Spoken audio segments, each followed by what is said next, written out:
Hello everyone, I am Aritu Hemarawat. तो आज हम class 10 chapter 2 sectors of Indian economy का topic historical change in sectors को पढ़ेंगे। तो चलिए स्टार्ट करते हैं।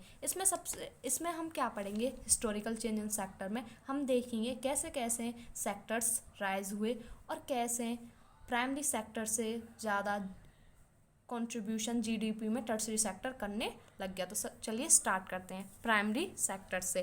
प्राइमरी सेक्टर को हम एग्रीकल्चरल सेक्टर भी कहते हैं। ये क्या है? ये एक मेन सेक्टर है। क्या है? ये एक मेन सेक्टर है।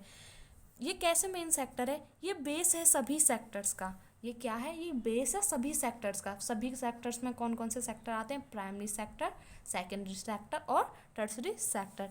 जितनी भी डेवलप्ड कंट्री हैं उन सभी ने सबसे पहले फोकस अपने प्राइमरी सेक्टर पर ही किया है।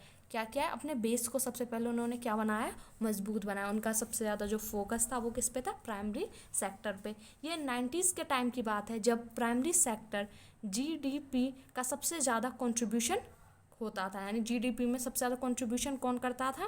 Primary sector. 1950 में प्राइमरी सेक्टर लगभग 58% जीडीपी में कंट्रीब्यूट करता था। एग्जैक्टली नहीं है बट हमने लगभग लिया है, अप्रॉक्स लिया है। ये 58% कंट्रीब्यूट करता था और ये सेक्टर लोगों को सबसे ज़्यादा एम्प्लॉयमेंट प्रोवाइड कराता था। सबसे पहले क्या है? एक मेन सेक्टर है, दूसरा larger sector contributing to GDP और थर्ड मोर पीपल एम्प्लॉयड। कहाँ होते थे सबसे ज़्यादा लोग एम्प्लॉयड? प्राइमरी सेक्टर में। ये सेक्टर लोगों को सबसे ज़्यादा एम्प्लॉयमेंट प्रोवाइड कराता था एंड इनफैक्ट अभी भी सबसे ज़्यादा लोग प्राइमरी सेक्टर में ही काम कर रहे हैं। अभी भी सबसे ज़्यादा लोग कहाँ पर हैं? प्राइमरी सेक्टर में। टर्सरी सेक्टर ज़्यादा डेवलप्ड हो गया है बट फिर भी सबसे ज़्यादा लोग प्राइमरी सेक्टर में ही काम कर रहे हैं। हम आने वाली वीडियो में देखेंगे कि टर्सरी सेक्टर इतना ज़्यादा इम्पोर्टेंट, इतना ज़्यादा राइज कैसे हो गया। जैसे जैसे धीरे धीरे टेक्नोलॉजी बढ़ी और लोगों ने नेचुरल प्रोडक्ट्स या जिनको हम रॉ मटेरियल भी कह सकते हैं, रॉ मटेरियल से अलग अलग प्रोडक्ट्स बनाने स्टार्ट कर दिए। बोलते हैं ना, need is the mother of invention.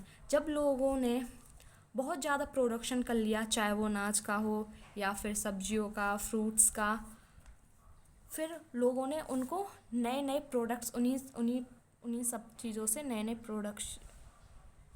Products बनाने स्टार्ट कर दिए। तो हम क्या पढ़ रहे हैं? अब हम पढ़ रहे हैं सेकेंडरी सेक्टर, जिसको मैन्युफैक्चरिंग सेक्टर भी कहते हैं।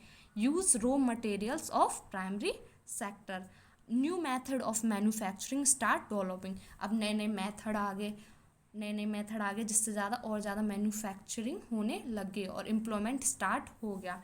और जब यहाँ तो चलिए एक एग्जांपल लेते हैं।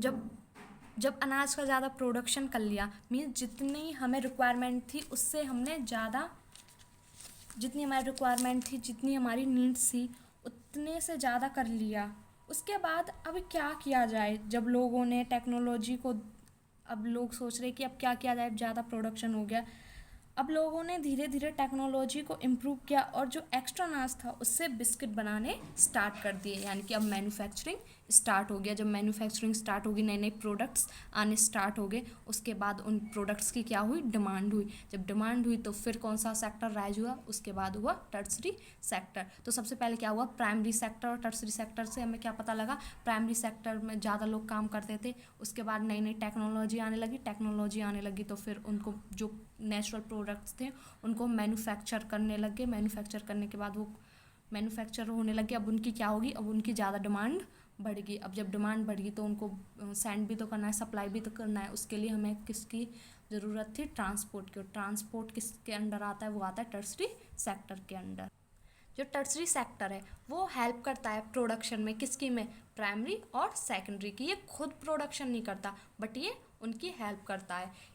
जैसे मैंने पहले भी आपको बताया था, जब हमने प्राइमरी सेक्टर में कुछ भी प्रोडक्शन कर लिया, उसको सेकेंडरी सेक्टर तक भेजने के लिए भी हमें ट्रांसपोर्ट की हेल्प लेनी होगी। उसके बाद जब हम उसको सेकेंडरी में भेज देंगे, सेकेंडरी में वो मैन्युफैक्चर हो जाएगा जो भी प्रोडक्ट है।